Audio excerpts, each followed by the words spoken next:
I'm Pamela Nelson, and you're listening to the Grounding and Growing Leadership Podcast, powered by Align. This is episode number 6. You are uniquely created to make an impact on the world, and you are made for peak experiences.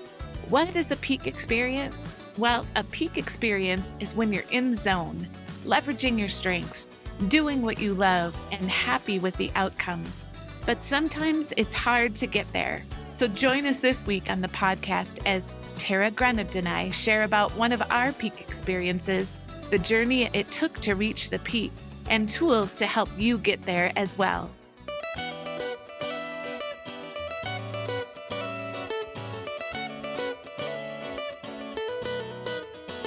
Welcome to the Grounding and Growing Leadership Podcast, where everyone is a leader and leadership starts with you. I'm Tara. And I'm Pamela. Thank you for listening and inviting us along on your leadership journey. So a little over a year ago, Pamela and I were sitting at my kitchen counter here in Minnesota, and we began to dream together, which was a dream in and of itself. Pamela and I have an amazing story of how we met and became friends, which we'll share in another episode. But ever since we worked together the first time, I think we've been thinking about when will we get the opportunity to work together again in the future. So Pamela was driving across country after having had a short-term engagement at a nonprofit on the East Coast, and was pausing here on our way back to Montana. We had a week and we had the opportunity to dream, but you were in a weird spot at the time. You were in this time of transition. Yeah. And, so many of us have experienced these transitions that happen that we wish were different. And I was grieving. I loved what I was doing at the East Coast. And I was just shocked a bit that I found myself in a place that would be sending me back to Montana. Now, please hear me. And everyone who has ever been to Montana in the capacity that I've been there, and I have family there, like, wow, that is the greatest gift. But I also really fully went all in and engaged and attached and loved and served and just the most beautiful, kind-hearted people. And it was very difficult because I am on my strengths. Most of them are blue for me, which means relationship building. Relationship building and connecting. And I connected and I fully walked into that. So about a month and a half before actually returning back to the West Coast, I was able to, I'm just going to say, ugly cry on many levels and journal about the sadness of this kind of surprising transition, while still knowing that I was grateful and called to return for the work that was going to open up. It was a believing that the work would come by saying a hard yes. And in that hard yes and in that grieving, I believe I was sitting at the table and could dream in a place that surprised me that the dream could even come. And I believe for those of you that have maybe been in an experience of having a forced transition or having deep connection relationships in one place, and then those people are gone because of a death or because of a loss or a fracture in a relationship, that when you do your grief work, when you face it, when you don't run from it, when you don't detach from it or try to have some unhealthy behavior because of it, then the joy can come. The dreaming can come. And so we were sitting just a year ago. Yeah. At your counter, and I was able to do that with you. You came and we processed together as you were grieving, continuing to grieve. We binge watched Ted Lasso.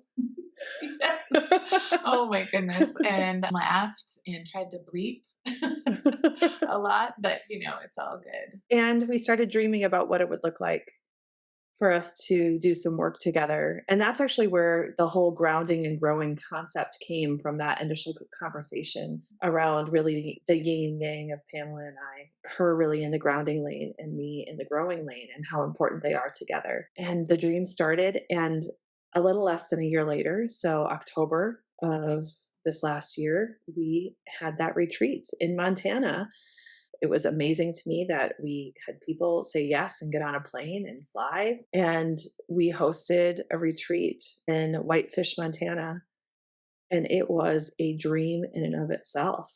Oh my goodness. The location was incredible. The weather was absolutely epic. And to say that it was a peak experience doesn't even describe it, because we experienced very physical peaks while we were Yes. there, and things that stretched us in every way, every part of who we are as humans. Let's say physically, relationally, in being a learner and being a student, in giving ourselves permission to be vulnerable with some new people and to let our guards down. And I think part of this retreat came because as we were talking there at your here, because we're recording here at your counter, we recognize that women don't have this for one another. Yes. That there aren't, great, safe people to process with, to dream with, to be able to lend just a listening, safe space, to be seen, heard, and valued. And so as we were having this incredibly safe conversation, we recognize that so many other women who are in many different roles, it doesn't have to be an owner, it doesn't have to be a manager, everyone is a leader. And so in their leadership role, to have a safe place to be seen, heard, and valued is how the concept came up for Grounding and Growing. And yeah, I mean, it really was a peak experience for both of us. And what I mean by a peak experience is, think about a time when you were in the zone where everything was clicking. You were proud of how you showed up and you were excited about the outcome. The whole process was a joy. And that is what I mean by a peak experience. And hopefully you've had some of those in the last year. I know that sometimes when we are running on empty, it's a struggle to really think about where those peak experiences are coming. But I really think that there should be a goal of having more peak experiences. Yeah. But you can learn a lot from your peak experiences. You can learn a lot about your strengths, about what really motivates you, about where you contribute your best. And that's a really helpful tool in thinking about how to get the best, how to design your life in a way that allows you to contribute even more from a place of strength, from a place of giving. And I think being able to look back and evaluate and give language to what that looks like in your strengths. And I fully released Tara in her strengths, because the visioning piece that she had and being able to see in the future and the things that she values that added all these little special touches for the women, which they over and abundantly shared. We were surprised and delighted all along the way. And when I first went to work for Tara, that was a key value of hers, to provide surprise and delight for all of our clients when we work together. And so I love that carried over, because that is who you are. And you keep providing more in surprises than we could ever imagine. And then for me, Tara, then you also gave me the time and the space that was needed, so that when the women needed that space, we had developed enough closeness through our fun activities and through our laughter together that we were then able to open up. And throughout the several days, open up on a level that I think surprised every single one of the women, actually, that didn't know one another, that just 72 hours earlier, we were just meeting or getting off a plane. Yeah, we were very intentional. It took us those 9 months to plan a retreat experience that would connect. We knew we needed to create connection early. The women did not all know each other, and every single one of them are women who don't typically do this kind of thing for themselves. So we were very honored to be facilitating this retreat, because these were women who are typically in charge themselves and plan retreats. In fact, the first night we did a strengths exercise, and I do this kind of fun exercise where I just ask, stand if, these different scenarios. And one of them, stand if you have a color-coded organized closet. And every single person stood up except me. And I was terrified. Because also every single woman there has a cheater in like their top 5, top 10.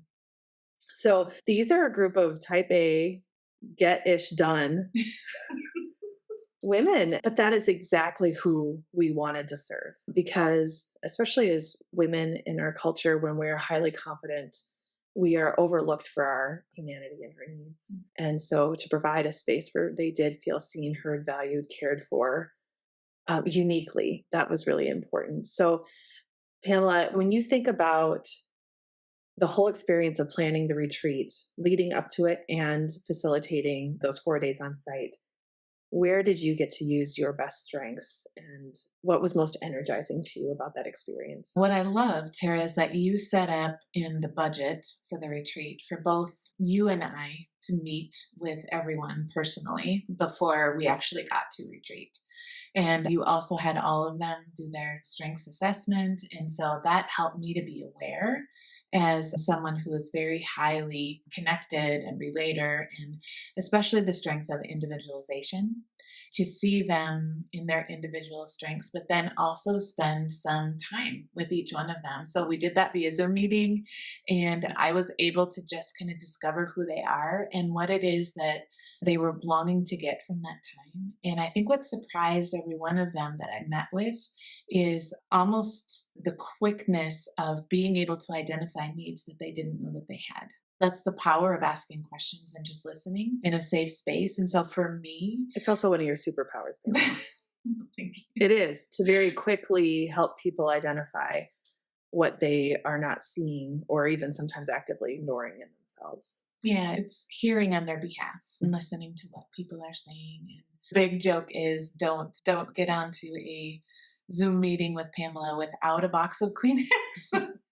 And so I don't want that to scare anyone, but it's helpful to be able to connect with those emotional needs. And we all, no matter what position in leadership that we are, show up as human. And we all have needs.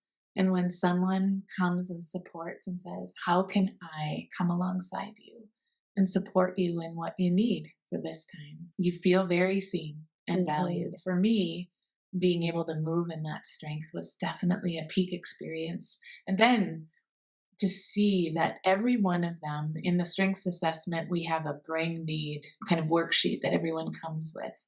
Then to see these women not only bring their strengths to the table, but also rein them in so that they could hear what the other strengths were and to just be for one another and to give each other space to be able to talk. And you could clearly see people moving in their strengths. There was no posturing. There was just this collaboration and generosity around the table and then meeting one another's needs in conversation. It was incredible. I've got full body goosebumps thinking about it again. Yeah. It was really remarkable. And I think that was a 1 + 1 = 10 scenario where we brought our best, they brought their best, and we are people of faith, so I'll say God showed up as well. We were very intentional in wanting to create a specific kind of experience. And I think that fed both of us. And then watching them and connect with each other had so much joy for us because both of us have connectedness and individualization. And we want individuals to be honored for who they are uniquely, and we want people to feel connected. And so creating an experience where we got to do both was amazing. So powerful. I want to hear from you too. Where did you feel like for you the peak experience? What really surprised and delighted you? That it all worked. I mean, a retreat, if you're listening and you've ever planned a huge event, this was like planning a destination wedding in a lot of ways. And so if you've ever planned a huge event, you can relate. But there's so many variables you can't control. And my high arranger and strategic and futuristic really enjoyed figuring out all, like taking that puzzle and putting it together in a way that we collaborated on what it was going to look like. But I really enjoyed you, and you really let me do all the outlines and workflows. You, I would just say hallelujah. Thank you. And timelines we designed ahead of time. And that was really fun. You know, one of the unfortunate things about my strengths is that I get really excited about the idea and then get really stressed in the execution because most of my strengths are in thinking, strategic thinking and influencing. I have one strength in executing. It's arranger, so I can figure out how it should get done, but actually doing it can be a challenge for me. Not that I can't do it. I've learned to follow through over the years. I don't think you can succeed if you can't follow through, really. But it is a great joy to work with someone like you who has high executing and relationship building, where you can then make sure all of the things get done, allowing me to really plan and then allowing me to delegate and you to just do some of those things was fun. Yeah. And it was my joy, actually, in the strength of activator to be able to check those things off my list, because then that allowed me to be excited as well Yeah. about what was coming. And futuristic really isn't in my top strengths, but I love that you were able to write out the plan so that we knew how to get there. The executing then was awesome. But then I also want to say that in the moment, a peak experience for both of us was then breathing and pausing and flowing with Mm. what needed to flow because of what bubbled up. We built that in as well. Yeah, we built an outline for what we wanted to do. And we were together with these women for over the course of 4 days, and we didn't want it to be scripted. We needed it to feel authentic. So we built kind of an outline of the journey and then trusted each other to flow. And I think that was part of why this was a peak experience for us, is we both have strategic number one. Strategic as a theme, if you have it in your top 10, depending on the rest of your themes, is an in the moment theme, in the moment navigating forward. And we're both good navigators. And so because we trust each other, we can navigate together. And there was great joy. And I think one of the things that neither of us thought about, because we had so many other things to think about, is that when one of us was facilitating, the other got to fully participate, which was an unexpected benefit. And so we got to experience it from the retreat attendees. And I think that made us even better as facilitators. Definitely. And it also helped to have another person reading the room and reading the experience of the facilitation. Again, mine tended to be a little bit more feelings oriented, or going toward those things that potentially could be blind spots or a part of who we are, and really looking at that. And that can be tender. And you can't just give information with that. Information leads to nothing unless there's time to process and then transform and reflect and be able to think back on personal experiences. And so there were times during that I needed Tara to say, let's take some more time on this. I think we need to pause here because that we just need to take it in. And that was so amazing to have that gift of another voice and another perspective of you moving in your strengths in that place. Yeah. So the retreat overall for both of us was a dream. It's also, I love giving birth to ideas, and it doesn't happen very often, because if you're someone like me who has high ideation, I have more ideas that could ever be birthed in a lifetime. And so when one bubbles up that feels relevant, important, and possible, it's exciting. But then to actually play that all the way out, when you are putting a lot of eggs in a basket, like a big event, there's a lot of risk. And I have high self-assurance and command. And so to some extent, I'm pretty comfortable with risk, but it was still a high to watch it all be pulled off. But I will say, we're talking a lot about our own experiences, because I really want you who are listening to think about your peak experiences and what you can learn and glean from uncovering why they're peak experiences for you, what you can take away from those. But the key reason that it was such a high was that the women who came loved it. And that was the real dream, that this would mean something, not just look what we did. It was, wow, we got the opportunity and we had the honor to provide an experience that was transformative. That was the joy. It's the impact that you're created to make in the world. Yes. And that's why we're doing this Peak Experience podcast, is because you are created to make an impact on the world. Yes. But if you don't value your strengths or your specific voice and the way that you would do it in the sphere of influence that you have, that impact won't be made, and you will miss out on these peak experiences that are created for you. It's the good work that you were created to do. And so it's your choice to say yes. I feel like the goodness and the good work is out there for all of us to do. to impact humanity, but you get the choice to say yes to it in your voice and in the way that it would be meant for you. And so, are you holding back? Yeah. So I just want to remind people, and maybe this will be new information, but if you've ever done Clifton Strengths, there's 34 talent themes, there's 34 strengths. And when you take the assessment, it puts them in order of the things that are most highly motivating to you, from, highest to least. And we operate out of our top 10 all the time. The chance of you having the same top 5 as someone else is 1 in 33 million. The chance of all 34 being in the same order is improbable. So when you think about, you were uniquely designed to bring something to your sphere of influence, to the people in your life, or maybe to an audience that you feel called to serve, and maybe you don't yet have access or an opportunity there. What is that dream that you have in your heart that is probably directly linked to your strengths? Take some time to really pause and think about the dream. And if you don't take time to dream, schedule it. Yes. Yeah. So it probably won't happen naturally unless you have a friend who's going to help you. But if you aren't someone who takes time to dream, you're going to have to make time for it. It's not going to happen. It's unlikely to happen organically in the midst of your busy life. Yeah. And I don't want you to hear the word dream and hear it being too woo-woo, for you, that is dream the impossible dream. Let's start talking about what's possible because of what has been created in me so that it can flow through me. Yeah. Right. And what's possible for you might feel impossible to someone else. Yes. Yes. And so you might need a partner again to help you with all of that. But again, as leaders, we are all called to lead. We are practicing, and we can't practice what we don't identify.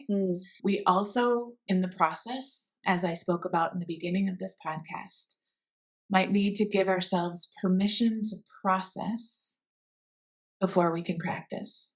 Grieve. You might have some things that you haven't grieved. And so if dreaming feels impossible to you, or if you hear the word dream and you feel stuck, bitter, or if a lot of sarcastic comments come to mind, you might have some grief that you haven't processed. And it's easier to diminish your dreams than it is to pause to think about why you feel that way about dreaming. Yeah. So it's a discovery and it's a journey, and we want to invite you into that. We're grateful to be with you here today at the Grounding and Growing podcast, and the work is worth it. And people are waiting to grow on the other side of your leadership. And so let's get practicing. Come on.